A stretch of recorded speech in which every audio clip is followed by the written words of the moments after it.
Millie Bobby Brown, who plays 11. Finn Wolfhard, who plays Mike. Caleb McLaughlin, who plays Lucas. Noah Schnapp, who plays Will Byers. And Katie Moderato, who plays Dustin.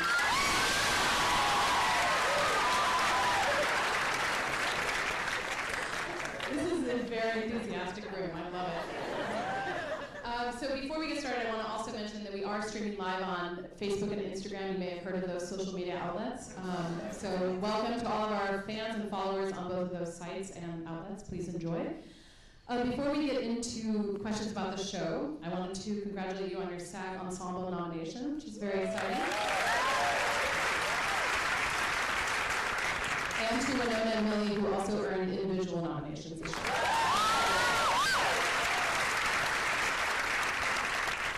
So a question I always like to ask when I have a room full of actors, which is often, I like to ask who or what gave you your big break as a performer? And we can also apply this to the writers and directors as well. But anyone can start if anyone feels compelled to share his or her first big break moment. Please do. Okay. I don't really know. I think you kind of just get it once you work on your first project, which was Once Upon a Time in Wonderland. It was like a reoccurring role. And I was really, really excited. And as soon as I'd done that, as soon as I was on the screen, I fell in love with it. And I guess my big break was this show. And how about you, David? I did soap operas. Yeah, back in the day, yeah.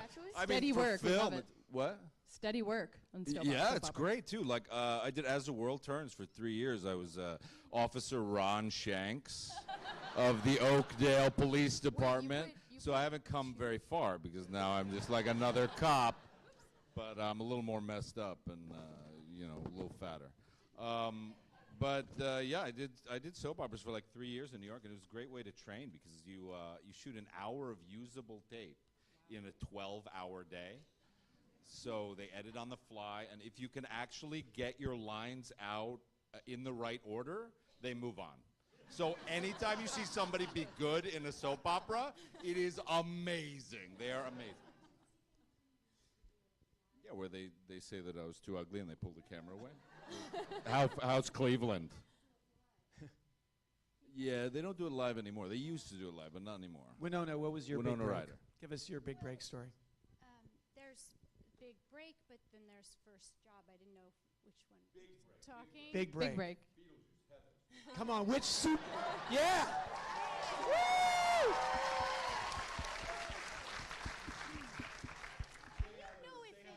I think it was Lucas, wasn't it? Lucas? This one. I don't know if it's because it's perception, so it's hard for me to say, but I would probably think Beetlejuice.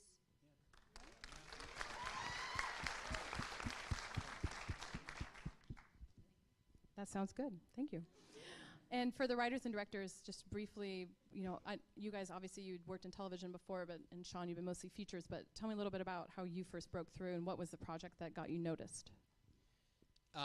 We were struggling for a long time, and then we wrote this script called Hidden that was something we thought we could do low budget. I mean, we really wanted to direct, and like no one was interested in us directing anything.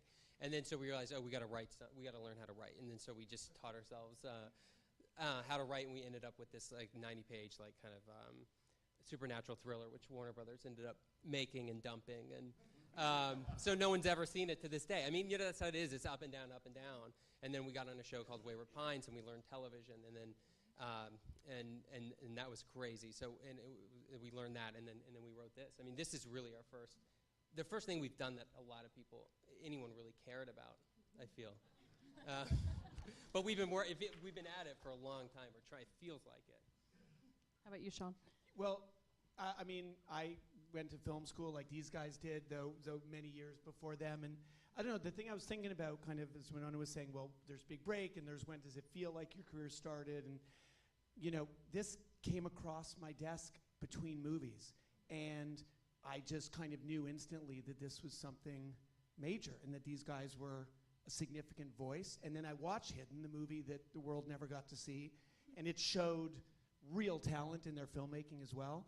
And so, I don't know, it just kind of, I guess for me and for a room of actors and all of us who try and do something creative with our life, it's like you never kind of know what's going to be the moment that changes everything afterwards. So you have to do everything you do as well as you can, because you don't know what is going to be the shift to something different. And that's frankly what this show has been for all of us. It's been a real moment of change. So. And because this is a room mostly filled with actors, I'd love to know, when you were strategizing the casting process, which none of this would work if you hadn't cast all these incredible people, what was your, I guess, what were the things that were non-negotiable, and what did you have in your head in terms of this dream ensemble, which I'm assuming we have on stage today? Well, I mean, Winona and David came very, very quickly, just because we're huge fans of both of them, and so that was very fast. But we, no? Come on. Well, we saw him like as Ron 12 Shanks, times. and we thought, Yes.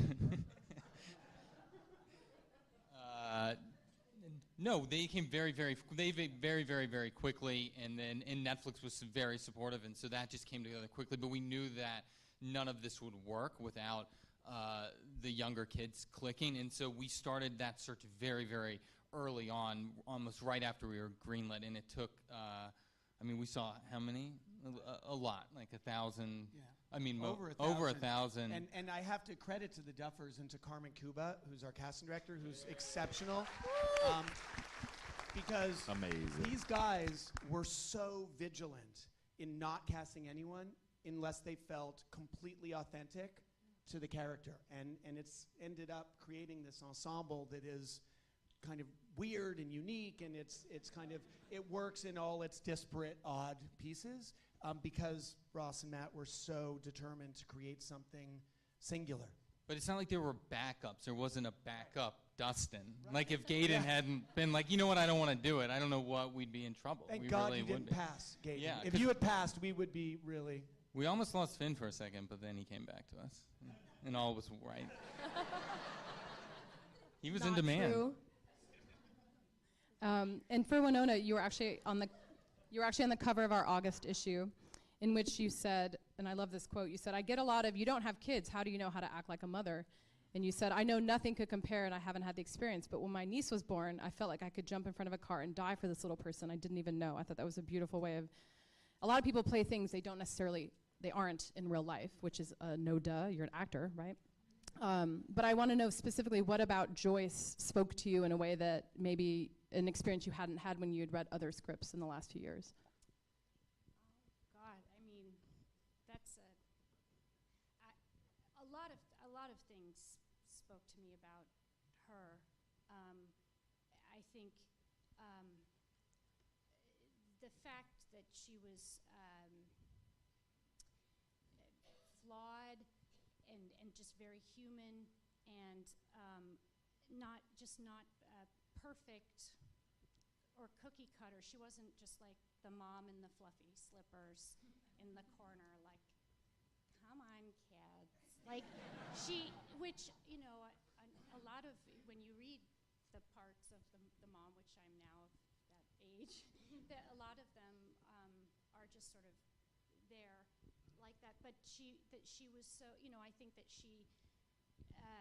it reminded me in a way, and I'm not comparing them because they're different films or things, but watching, like, Alice Doesn't Live Here Anymore, and these great movies that I grew up watching, like the Marsha Mason movies, and where they were just not perfect at all. They're hardworking single moms, yeah, essentially. Hardworking, doing the best they can. They're good people. But, you know, I think Joyce had a lot of guilt because she knew she was leaning on Jonathan, her older son, way too much, but she couldn't really do it any other way. And I just loved exploring the backstory, which, you know, I did with David a bit, and with these guys, and which, because you don't get to see much of it, it's sort of one scene before I start freaking working out. But you may in season 2. But I don't mean to be long-winded. It was just, I thought it was a great opportunity, and it was also something that I'd never done, and that was exciting to me, and just to work with these guys was really exciting. It was just sort of a perfect storm. Absolutely. And David, what did you do to prepare to play Jim that may be distinct from other roles you've prepared to play? I ate a lot of cheeseburgers. I wanted that dad bod. And then it was really hard to accomplish, too, because I'm normally so in shape.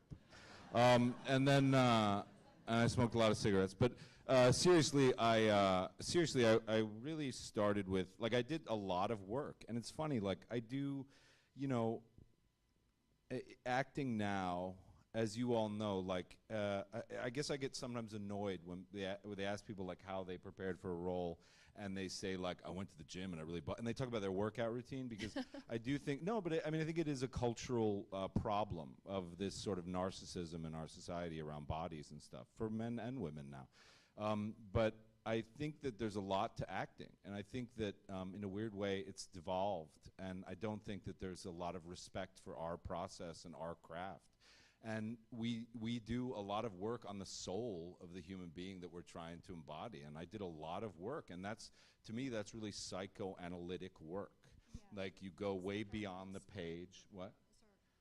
Yeah, I mean, like, the method acting, to me, that I admire from, you know, the films of the 70s and 80s and stuff.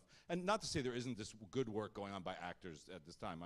I can't characterize that. But I'll say that there was a movement in this country of acting that started with the group theater and then sort of became this Strasberg method acting, which I very much ascribe to. And really what it's about is, like, going into the soul and the psychoanalytics of this character. So for me, it really became about, like, you know, the interesting thing about him is he goes through this amazing arc. Like, he starts out kind of a jackass.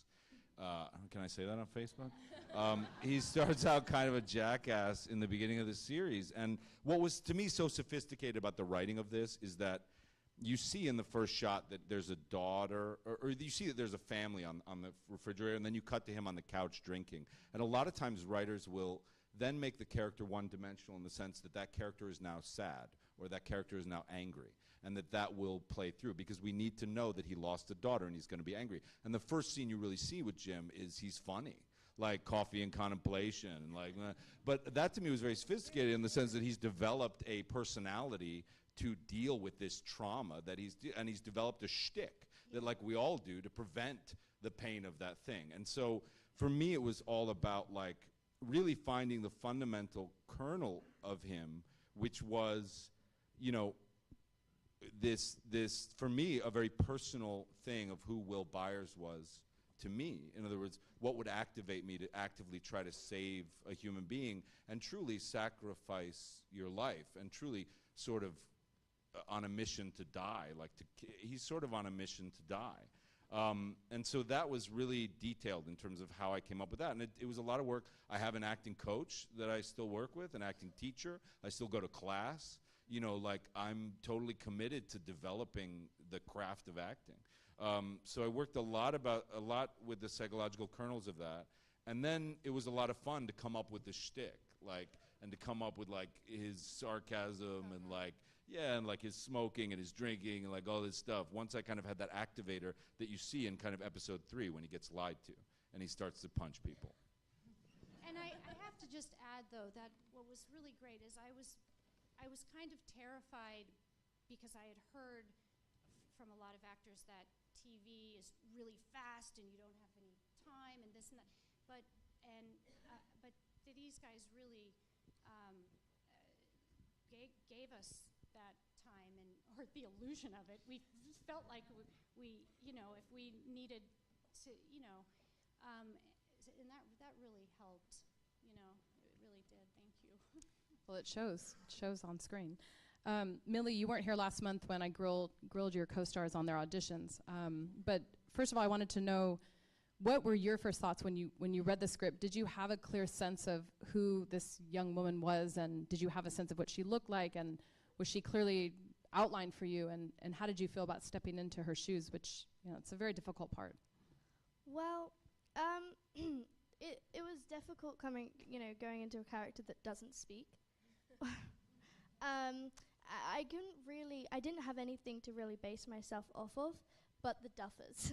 The Duffers would tell me little things, and I would kind of put it in. I had this whole character in my head, and I really can't, follow up because you guys are just, you guys have it.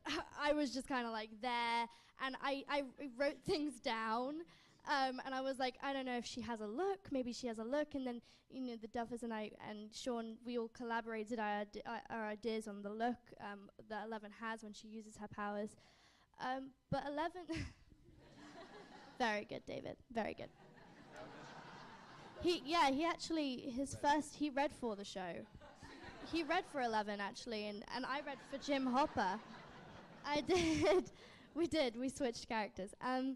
But yeah, no, it was really fun getting into, because 11's so, she has this really weird contrast to her where she can be really vulnerable and be in the state where she's with Mike and the kids and she doesn't really know what's going on, and then she has this don't want to mess with her side. So it was really fun to work with that, and I really thank the Duffers and Sean for kind of helping me create her, because I didn't create her by myself, definitely not. No, but I remember the audition was, because there were no lines, and I think Finn gave you a wig, and you were putting on this wig for the first time, and it was just that look, even on our crappy digital camera, just seeing the look in your face, it felt like there's that sense of wonder and innocence, but you didn't feel quite human in that. So all the way back then, it was there, whatever it was, and I don't know how you did it because no one else could do it. And I remember that. I was going to say, I remember that day in an office building in Hollywood when all you kids were there for your callback, and you did that scene, and you had all the kind of awkward wonder and innocence of 11. But right at the end of the take, I remember you kind of lowered your chin, and it was literally the first time. And this was not a note. This was not scripted, nothing. But you brought that darkness at the end of a take at your callback. And I remember that was the moment the guys were shooting at themselves. They were I just remember we were in an office and you went down with it and you were the darkness of 11, and that's when we knew. Yeah, no, it's that we knew. You had it. You had it in you. I don't know, but okay. But, yeah. So polite. So British and so polite, right? I also remember when I done that look in the audition, me and Finn was about to puke. We felt so nervous, that, and it's so amazing because you go into a room, and even now, I got strange, now I'm doing Stranger Things, and I go into an audition room. I still have that oh my god, So it's it's not really. When I went in there, it was I met this guy. And we both felt like we was about to puke. Yeah, I didn't talk to her. I was totally. We didn't speak to each other. It was okay, I hi. did what happened? You came in. We had I had another chemistry read before, and then you came in, and for some reason, the change, because when you're used to one person and you're doing something with one person, and then all of a sudden it changed and there's a new person doing the same thing, it's so my body reacted in I was gonna throw up for some reason. So immediately when Millie came in, she was like, "Hi," and I was like, "Oh, hi, how's it going?" Yeah, it was weird. I mean, that didn't happen to me. I'm sorry, Finn. No, it did. I went in first, and there's this guy, and then there's Finn, and we just immediately clicked. And then I met the other kids. Gaten made a really great impression. He just shouted and was like, "Millie!" Yeah. And then I had Caleb, who's just cool, and I kind of wanted to be like him. It's really chilled out, and I'm very nervous and stuff like this. So it's an incredible time. And then when I met Noah's my age, so me and Noah kind of, So we've had an incredible experience, and I've had such a great time becoming 11 and spending time with all of these incredible people. And for the rest of your co-stars, what day or scene would you point to as being a time in which you felt scared, and how did you get through that moment? Was it from one of the directors, or one of the producers, one of the writers, one of your co-stars? Was there a moment you thought, God, I'm really feeling like I can't do this? Well, I've been scared of the Demogorgon before, and he just being like seeing him in that costume and hearing that loud roar, just that alone, even in real life, it's just this guy in a costume, but it freaks you out just seeing it. And then there's the other one where the face opens up with the teeth. It's freaking scary. Did you guys have nightmares at all when you go home at the end of the night? Would you dream about this stuff? Can you hear me? Okay. Not really. But one part I really got scared was there was this scene. Oh, well, you guys know. The scene where Gaten picks up Millie, puts her on the table, right? And we're listening to the monster, the Demogorgon outside of the room, right? So there's this big speaker behind the dresser behind us. And we have no idea the big is going to come on. So we're waiting there, and we're thinking the Duffer's going to make the sound. Okay, monster. We hear, and then we actually got scared, and I think that was the take they used. But my scream is more of a high-pitched scream. Not exactly so that's my most scariest moment. How about you, Gaten? I'm sure you have a story. Well, for me, it was less like scary and more just like nerve-wracking. But it was the scene when we're in Lucas's house and I'm trying to have them make up from fighting, because that's the scene in the audition that I really had to nail to get the part. And I'd done it in the audition with another boy who was auditioning for Mike, and it was either Matt or Ross who was doing Lucas. And great job, guys. Whoever it was. I don't know what you're talking. Really? Yeah, you. I think it was you that was like Lucas, and you did the scene. But yeah, Ross usually read for Lucas. For some reason, yeah. But. Okay. But we were doing that scene, and I had to do it, and I'm like, should I do it like I did it in the audition or something? And I did the scene, and I felt so nervous about it, and Matt and Ross were just like, yeah, it's fine, you're doing great. I'm like, this is the scene that I really have to make sure that I do a good job on. But yeah, I hope you guys. It's funny you were nervous. It, right? There was nobody else auditioning for Dustin. It was. It was. Great. Yeah. Well, going back to your. How can I follow that? Going back to like if you were ever like scared or unsure of like a scene or like scared. There are like two scenes for some reason that come into mind. Was the first like D&D scene was like the first 10 minutes were like hell for me for some reason, because I walked in because I had never been on like a full film set before. I'd always done like indie stuff and like the biggest cameras I've ever seen, and like a full set that people just created. I don't know. It was crazy to see in this, so that was sort of intimidating. But there was one that I don't know why I beat myself up over. Was I was with Sean. I had to do like the crying stuff, and I was always insecure about the crying stuff for some reason. And there's one take that we did, but you guys cut it. Was the I'm gonna call you out. There's okay. It's okay. After, I mean, it's not really important, but after, it was like one of my favorite things to do. But spit it out, Finn. Go, Finn. yeah, you Just cut it. go. Okay, so after the fire truck where we find Will's body, there was a take that we shot where I was riding down this trail, and it was just like one single tear fell, and I like wiped it away and just kept riding. And it was like a huge like golf cart track shot. Yep. And you guys ended up cutting it. I mean, I'm so glad I did this panel so I could be haunted by guilt from now on. Sean. Like, No. I'm gonna find a way to wedge that into season 2. I promise you that. Flashback. Deleted scenes, yeah. So one last question before we move to the audience questions.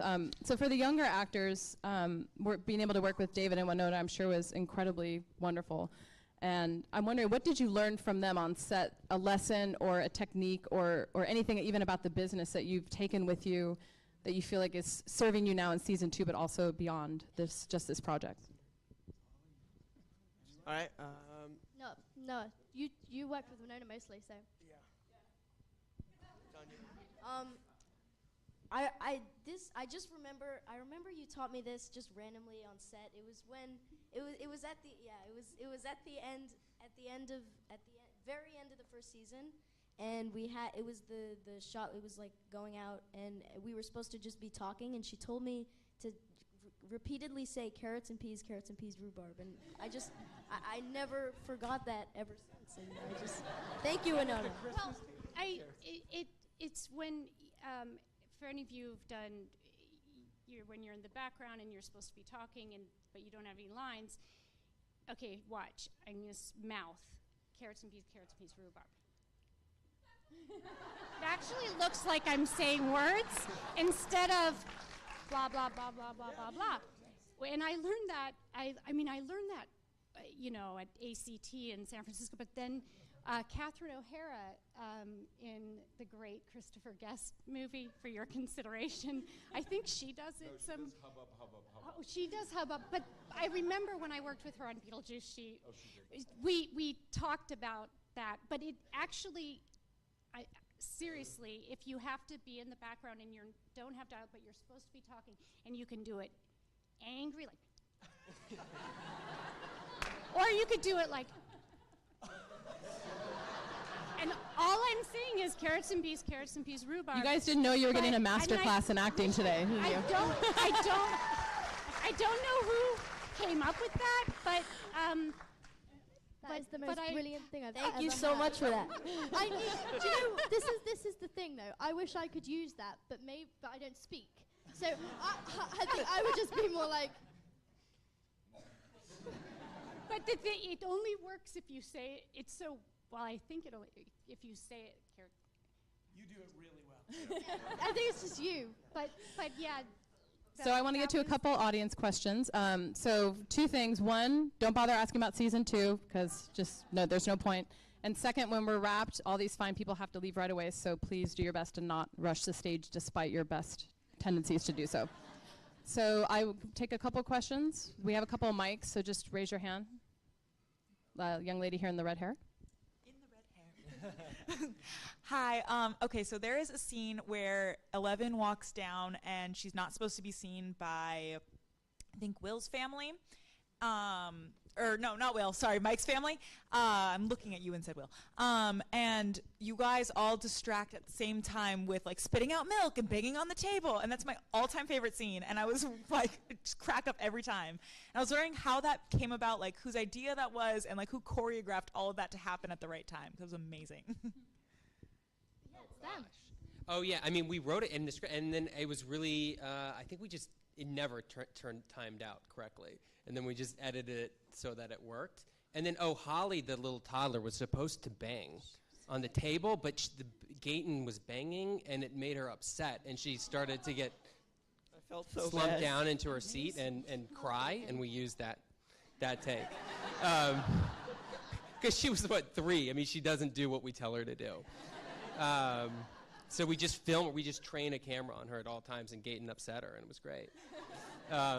So it turned out a little different, but we loved the result. Very good. Sir in the red shirt on the end of the aisle there. Piggyback on the question you asked the kids, because I'm curious if there have been moments for the adults when there has been genuine fear-induced. A couple spring to mind, even in that first episode that I just saw, and I'm curious what you were feeling. Maybe, David, when you're walking in that shack and your co-policeman comes in there. Oh, yeah, that was kind of fun, right? Yeah, I know. Is this on? Is this one? Try this one. Is this? Oh, well. Yeah, in terms of like visceral fear moments, that was really fun. That was on a stage, though. That was totally like artificially produced. Like there was actually not. I mean, that was just like some work I was doing, some personal work. In terms of like action, it was. What the hell is so? I do work. I'm not just a pretty face. I I mean, for me, like, truly the fear stuff was, in general sense, the fear stuff for me, and this is amazing about Carmen Cuba, and what I think I can say about this whole cast is, like, I do feel like we're miscast by a basic traditional casting director. We are all miscast, and we're all a bunch of freaks in a certain way. I mean, Winona is playing a mother, which is like a new thing, right? I'm normally a villain. In all my movies, I'm like a villain, or like supporting guy. And they give me like this heroic leading man. Like, these kids should not be on camera at all. We all have, there she goes. Oh my God.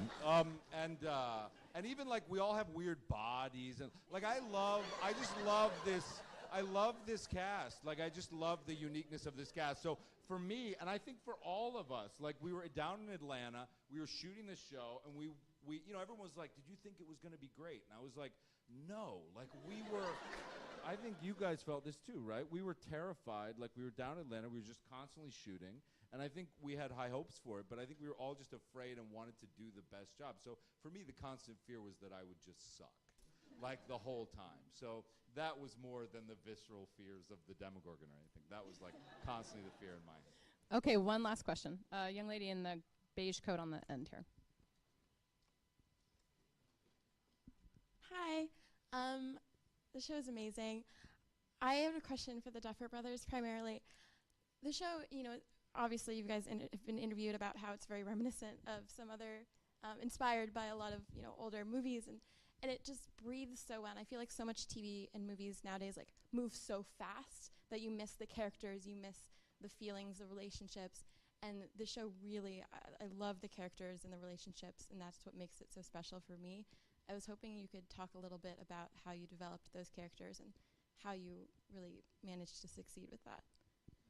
Well, I think for us, and I think why, even though we grew up as just movie people, that was our first passion. I think why we started to get excited about television, especially now with places like Netflix giving you even more freedom, is that we're able to tell these supernatural stories with our, you know, all this childish stuff we love, whether it's, you know, interdimensional monsters or whatnot. But at the same time, the reason we fell in love with these movies in the first place, like Close Encounters or E.T. or whatever it is, it's like, yes, they're genre, but the heart of it is they're about these characters, and we were unable to do that, or finding ourselves unable to do that on film, where if it's a horror movie, it's just got to be scary. If it's a comedy, there's just got to be a laugh every, you know, 10 seconds or a certain amount. Whereas on TV, we can go, well, yes, this can be funny, but it also can be scary, and it can also be dramatic.